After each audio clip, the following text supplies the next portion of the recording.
تو اپنی نبوت کی دلیل پیش کرو. اگر تم نبی ہو تو نبوت تو اس کا معجزہ ہوتا ہے, تم معجزہ پیش کرو. حضرت موسیٰ علیہ السلام کے ہاتھ میں ڈنڈا ہے, اللہ کی طرف سے حکم ہوا اپنے ڈنڈے کو زمین پہ پھینکو. زمین پہ پھینکنے کی دیر تھی, سانپ بن گیا. دیکھتے ہی دیکھتے جب سانپ بنا فرعون بھی گھبرایا. حضرت موسیٰ علیہ السلام کو حکم ہوا اپنے ہاتھ کو یوں بغل کے اندر دباؤ, ڈالا, باہر نکالا, سورج سے زیادہ روشن ہوا. اس نے دیکھا, دیکھ کر فوراً کہا تم تو جادوگر ہو, تم تو ساحر ہو, یہ تو جادوگری ہے, یہ جادوگر کا کام ہے. حضرت موسیٰ علیہ السلام نے فرمایا میں جادوگر نہیں ہوں, اللہ کی طرف سے بھیجا ہوا اللہ کا رسول ہو. فرعون نے کہا نہیں نہیں, ہم جادوگروں کو بلاتے ہیں, تم ان کا مقابلہ کرو, وہ تمہارا مقابلہ کریں گے. حضرت موسیٰ علیہ السلام نے فرمایا بلاؤ تم اپنے جادوگروں کو. فرعون نے 70,000 جادوگروں کو بلایا, میدان سجایا گیا, وقت طے کیا گیا, جادوگر جمع ہو گئے. ہر جادوگر نے اپنے جادو کا مظاہرہ کیا. انہوں نے اپنی لاٹھی پھینکی, سانپ بنا, رسی پھینکی, سانپ بنا. حضرت موسیٰ علیہ السلام نے اپنا عصا پھینکا, اژدہا بنا. دیکھتے ہی دیکھتے سب کو ہڑپ کر گئے. جادوگر سمجھتے تھے, اس فن کے ماہر تھے, یہ جادو نہیں ہے, اللہ کی طرف سے حضرت موسیٰ کی نبوت کی یہ دلیل ہے, یہ معجزہ ہے. سب نے سجدے میں پڑ گئے, کہنے لگے آمنا برب موسیٰ و ہارون. حضرت موسیٰ علیہ السلام کے معجزے کا اقرار کر لیا. حضرت عیسیٰ علیہ السلام ان کا دور ہے, علاج معالجہ کا دور ہے, طب کا دور ہے, علاج معالجہ ہوتا ہے. بڑے بڑے حکیم ان کو اپنی حکمت میں ناز تھا, بڑے بڑے معالج ان کو اپنے علاج میں ناز تھا. وہ کہتے ہم سے بڑا علاج کرنے والا کوئی نہیں, ہم سے بڑا معالج اور حکیم کوئی نہیں. جہاں پہ ان کی حکمت ختم ہو گئی, حضرت عیسیٰ علیہ السلام کے بعد مریض وہ آتے جو علاج ہوتے تھے, لوگ آتے تھے, وہ حکیم علاج تو کرتے تھے, آنکھ کی بینائی کا, آنکھ کی بینائی چلی گئے, اس کا علاج کرتے تھے, لیکن مادر ذات اندھا ہو اس کا علاج نہیں کر سکتے تھے, کوڑ کا مریض ہو اس کا علاج نہیں کر سکتے تھے. پھر حضرت عیسیٰ علیہ السلام اپنا ہاتھ ان کے چہرے پہ پھیرتے, اللہ کے حکم سے آنکھ ٹھیک ہو جاتی. حضرت عیسیٰ علیہ السلام یہاں تک کہ مردوں کو حکم دیتے قوم پہ اذن اللہ, اللہ کے حکم سے کھڑا ہو جا. مردے قبروں سے کھڑے ہو گئے. اس وجہ سے جو علاج نہیں کر سکتے تھے وہ علاج حضرت عیسیٰ علیہ السلام نے کیا. یہ معجزہ ہے حضرت عیسیٰ علیہ السلام کا. میرے پیارے پیغمبر حضرت رسول اللہ صلی اللہ تعالیٰ علیہ وسلم جس دور میں تشریف لائے ہیں وہ جہالت کا دور ہے. جہاں پہ آئے ہیں وہ لوگ ایسے تھے, عرب ہیں, عرب اپنے آپ کو زبان والے, بولنے والا کہتے تھے, دوسرے لوگوں کو عجمی کہتے تھے. یعنی یہ تو گونگے ہیں, ان کو بولنا نہیں آتا, ان کی زبان نہیں ہے, اظہار ما فی ضمیر کر نہیں سکتے. حضرت نبی کریم صلی اللہ تعالیٰ علیہ وسلم تشریف لائے ہیں, نبوت کا اظہار کیا, وحی کا نزول ہوا. جب وحی آتی گئی, اس وحی کو قرآن کہتے ہیں. اللہ کا قرآن نازل ہونا شروع ہوا. جب قرآن کو بیان کیا, پھر قرآن نے چیلنج کیا ہے ان بولنے والوں کو, قرآن نے چیلنج کیا ہے عرب کے لوگوں کو جو 1,000 شعر لکھ لیا کرتے تھے, لاکھوں شعروں کے وہ لوگ مصنف تھے, وہ لوگ نثر میں اپنا ثانی نہیں رکھتے تھے, نظم میں اپنا ثانی نہیں رکھتے تھے. ان کو چیلنج کیا, سب مل جاؤ, ایک سورت لے آؤ, ایک آیت لے آؤ. اس وقت سارے لوگ جمع ہو کر بھی میرے رب کے قرآن کا مقابلہ نہیں کر سکے. یہ معجزہ ہے میرے اور آپ کی آقا و مولا حضرت محمد الرسول اللہ صلی اللہ تعالیٰ علیہ وسلم کا. قرآن ایسا معجزہ ہے, سارے لوگ مل کر عاجز آ گئے. ایسا قرآن لانے سے وہ وقت گیا, آج کا وقت آ گیا. قیامت کی صبح تک ایسا ہے, ہم بھی چیلنج کر سکتے ہیں, آپ بھی کر سکتے ہیں. میرے عزیز بھائیوں, ہم دنیائی عیسائیت کو چیلنج کرتے ہیں, دنیائی یہودیت کو ہم چیلنج کرتے ہیں. تم لوگ آؤ, اپنی نسلوں کو لو, اپنے آباء و اجداد کو لو. جس طرح وہ لوگ قرآن کا مقابلہ نہیں کر سکتے تھے, آج تم بھی نہیں کر سکتے, اور قیامت کی صبح تک اللہ نے چاہا تو تم اس کا مقابلہ نہیں کر سکتے. یہ تو ایک بات. اور دوسری بات, ختم نبوت کا صدقہ حضرت رسول اللہ صلی اللہ تعالیٰ علیہ وسلم پر اترنے والی وحی, یہ کیسے دلیل ہے, یہ کیسی آیت ہے, کیسا معجزہ ہے. میرے عزیز بھائیوں, اللہ کا شکر ادا کرتے ہیں, ہم اپنا سر فخر سے بلند کرتے ہیں, سر کو اٹھا کر ہم یہ بیت کہتے ہیں. عیسائیوں سے کہو حضرت عیسیٰ علیہ السلام کا معجزہ, وہ کہیں گے معجزہ تھا. بولو کون سا؟ پھونک مارتے تھے, مردے زندہ ہو جاتے تھے, ہاتھ پھیرتے تھے, نبینا ٹھیک ہو جاتے تھے. حضرت عیسیٰ کا معجزہ دکھا تو سکتے ہیں, بتا تو سکتے ہیں, دکھا کوئی نہیں سکتے. یہودیوں سے کہو حضرت موسیٰ علیہ السلام کا کوئی معجزہ, وہ کہیں گے حضرت موسیٰ کا معجزہ ان کا ڈنڈا ہے, ڈنڈا زمین پہ مارا رستے بن گئے, زمین پہ مارا پتھر پہ مارا بارے چشمے نکل گئے, وہ دریا پہ مارا دریا خشک ہو گئے, وہ عصا ہے وہ گرتا ہے سانپ اور اژدہا بن گیا. ہم نے کہا تم موسیٰ علیہ السلام کا معجزہ بتا تو سکتے ہو, کیا دکھا بھی سکتے ہو؟ یہودی حضرت موسیٰ کا معجزہ بتا سکتے ہیں, دکھا نہیں سکتے. عیسائی بتا سکتے ہیں, دکھا نہیں سکتے. اللہ کی قسم, آج کا مسلمان حضور کا غلام نبی کا معجزہ بتا بھی سکتا ہے اور دکھا بھی سکتا ہے, بتا بھی سکتا ہے. قرآن میرے نبی کا معجزہ ہے اور قرآن والے میرے نبی کا معجزہ ہے. اب بائیں طرف دیکھو, ہم بتا بھی سکتے ہیں, قرآن والوں کو دکھا بھی سکتے ہیں. یہ اللہ کا شکر ہے. اور دوسری بات, اللہ رب العزت نے اپنی اس کتاب کو محفوظ فرمایا. اِنَّا نَحْنُ نَزَّلْنَا الذِّکْرَ وَإِنَّا لَهُ لَحَافِظُونَ. ہم نے قرآن کو اتارا ہے اور قرآن کی حفاظت بھی خود کریں گے. ذَلِكَ الْكِتَابُ لَا رَيْبَ فِيهِ. میں ایک بات عرض کرتا ہوں, بعض اوقات ڈائریکٹ حملہ نہیں ہوتا, انڈائریکٹ حملہ ہوتا ہے. بلا واسطہ حملہ نہیں ہوتا, بالواسطہ حملہ ہوتا ہے. واسطے پر حملہ کرو, واسطہ مجروح ہو جائے, اصل بھی مجروح ہو جائے گی. بعض لوگوں کو ہمت اور جرت یہ تو نہ ہوئی کہ قرآن غلط ہے, یہ کہہ دیا قرآن والے غلط ہے. یہ نہ کہا قرآن صحیح نہیں ہے, یہ کہہ دیا قرآن جمع کرنے والے صحیح نہیں ہے. میرے رب نے اس آیت کے اندر قرآن کی گواہی بھی دی ہے, قرآن والوں کی بھی گواہی دی ہے. ذَلِكَ الْكِتَابُ لَا رَيْبَ فِيهِ. ذَلِكَ الْكِتَابُ لَا رَيْبَ فِيهِ. پہلے اس کو آپ تھوڑا سا سمجھیں, انشاءاللہ آپ کو مزہ آئے گا. میری ایک یہ بات اگر سمجھ گئے انشاءاللہ مزہ آئے گا. قرآن کریم ایسی کتاب ہے. اب توجہ فرمائیے, قرآن اللہ کی وہ کتاب ہے, باقی تورات وہ بھی اللہ کی کتاب, انجیل وہ بھی اللہ کی کتاب, زبور وہ بھی اللہ کی کتاب, اور قرآن کریم یہ کتاب اللہ بھی ہے, یہ کلام اللہ بھی ہے.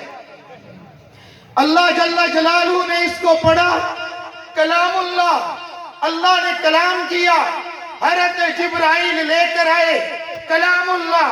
حضرت جبرائیل نے نبی کریم صلی اللہ تعالیٰ علیہ وسلم کو سنایا کلام اللہ. نبی نے صحابہ کو سنایا کلام اللہ، سمجھتے جائیے، اللہ نے دیا کلام اللہ، حضرت جبرائیل لیا کلام اللہ، حضرت جبرائیل نے دیا کلام اللہ، میرے نبی نے لیا کلام اللہ، میرے نبی نے صحابہ کو دیا کلام اللہ، صحابہ نے نبی سے لیا کلام اللہ۔ لیکن قرآن کہتا ہے ذالک الکتاب، وہ ایسی کتاب ہے، ہونا یہ چاہیے تھا ھذا الکلام، یہ کلام جو جبرائیل لے کر آئے، لا ریب فیہ، کوئی شک نہیں، جبرائیل نے نبی کو دیا، اس کلام کے اندر کوئی شک نہیں، حضرت جبرائیل سے نبی نے لیا، کوئی شک نہیں، نبی نے صحابہ کو دیا، کوئی شک نہیں۔ میرے عزیز بھائیو، اللہ کے نبی اس کو سنتے رہے، صحابہ کو دیتے رہے، پھر لکھواتے رہے، حضرت زید کاتب وحی، حضرت امیر معاویہ کاتب وحی، حضرت عبداللہ بن مسعود کاتب وحی، 10 صحابہ نے نبی سے کتابت کی ہے، قرآن کو سنا ہے، کسی نے ہڈی پہ لکھا، کسی نے چمڑے پہ لکھا، کسی نے پتھر پہ لکھا، کسی نے کسی پہ لکھا، پتوں پہ لکھا، لکھا کر اپنے پاس جمع کر لیے، نبی سے قرآن سنتے رہے، صحابہ نے حفظ کر لیا، حفظ کرتے رہے، سینے میں محفوظ کرتے رہے۔ ایک وقت آیا جنگ یمامہ کے اندر 70 صحابہ شہید ہو گئے، حضرت عمر فاروق رضی اللہ تعالیٰ عنہ حضرت ابو بکر کے پاس گئے، عرض کیا اے امیر المومنین، اے خلیفۃ الرسول، 70 صحابہ قاری قرآن ایک جنگ میں شہید ہو گئے، اگر اسی طرح سلسلہ چلتا رہا آپ شہید ہو جائیں گے، یہ قرآن آگے کیسے جائے گا، نسلوں تک کیسے جائے گا؟ میری ایک رائے ہے، آپ اس قرآن کو جمع کر لیں، اس قرآن کو کتاب کی صورت میں لے آئے۔ حضرت ابو بکر صدیق رضی اللہ تعالیٰ عنہ نے فرمایا عمر شرح صدر نہیں ہوتا، جو کام میرے نبی نے نہیں کیا وہ میں کیسے کروں گا؟ عمر تواہ ہے، فرش پہ بولتا ہے، عرش سے وحی آتی ہے، وحی کا سلسلہ تو بند ہو گیا۔ میرے نبی نے فرمایا خواب سچا، نبوت کی 46 نشانیوں میں سے ایک نشانی ہے، 26 نشانیوں میں سے ایک نشانی ہے، وہی تو بند ہو گئی، خواب تو باقی ہے، بشارت ہے۔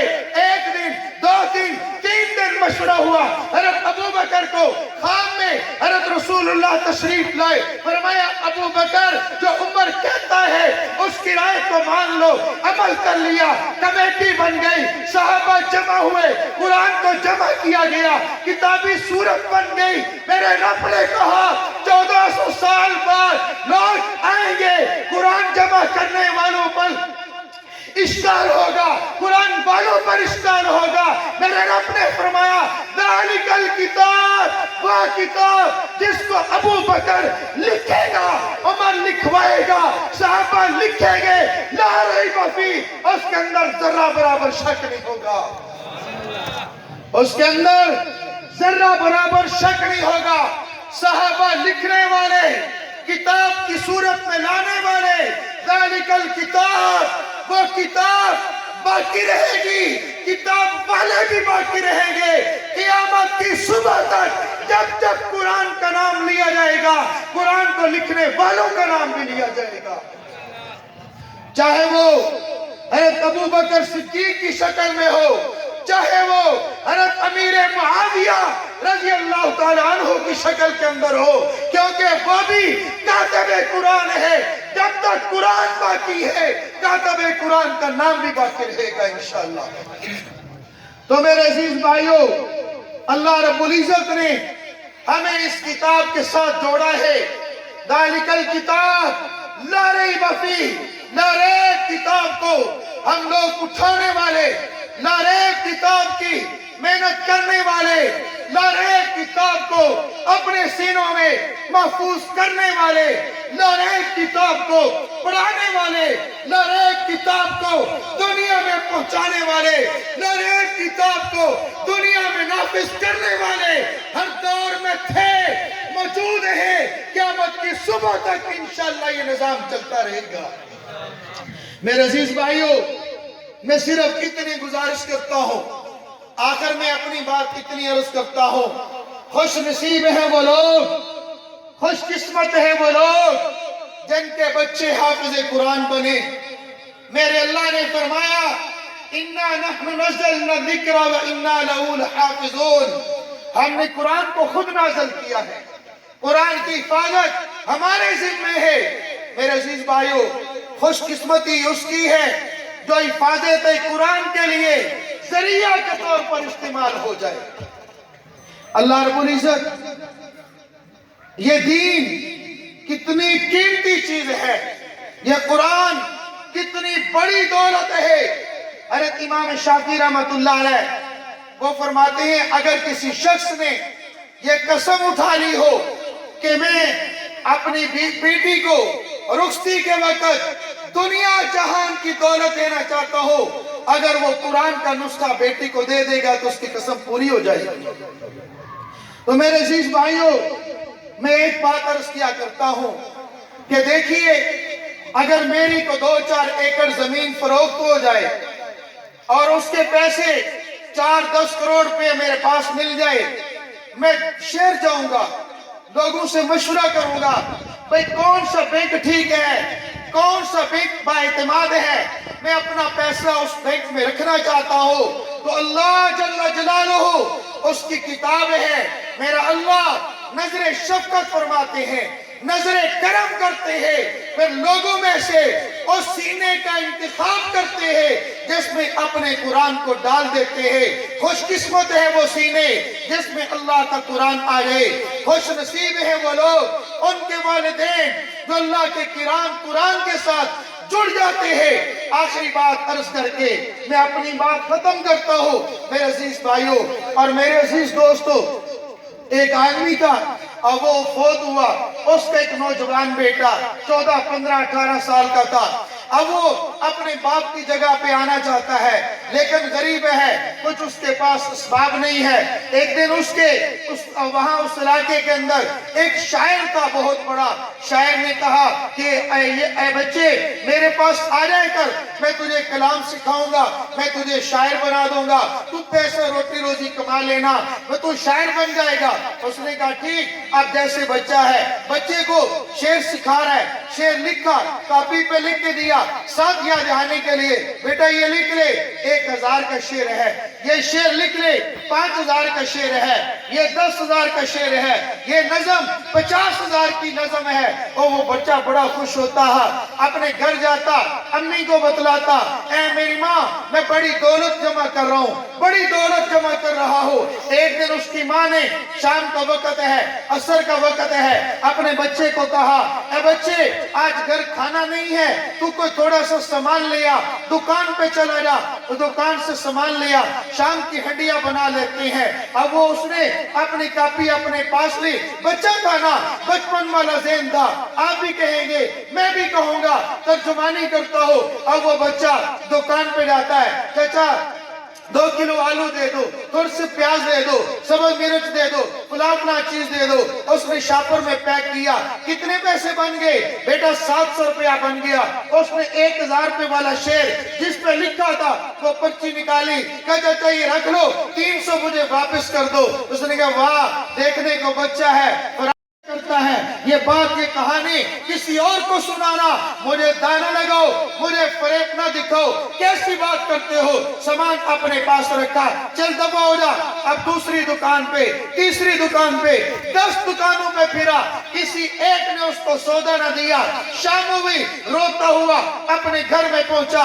اس کی ماں نے کہا بیٹا روتا کیوں ہے؟ وجہ کیا ہے؟ کہتے اماں میرے پاس سامان نہیں ہے، کسی ایک نے نہ دیا. وہ ماں بھی تو دنیا دار تھی، نہ سمجھتی، یعنی ایسی بات تھی سمجھ نہیں تھی. اس نے کہا بیٹا میں کہتی تھی نا یہ تیرا استاد تجھے دھوکہ دے رہا ہے، مت کر، تو چھوڑ دے، مزدوری کر لے، محنت کر لے. اب بتا تو کہتا ہے اتنی بڑی دولت میری کاپی میں محفوظ ہے، کیا کام آئے گی وہ دولت جو ایک دکان سے ہمیں 2 کلو آلو نہ دلوا سکے، 1 کلو پیاز نہ مل سکے. اب بتاؤ کس کام کی ہے؟ اس نے کہا چلو ہم اپنے استاد کے پاس جاتے ہیں. وہ ماں بھی غصے میں، بچہ بھی غصے میں، دروازے پہ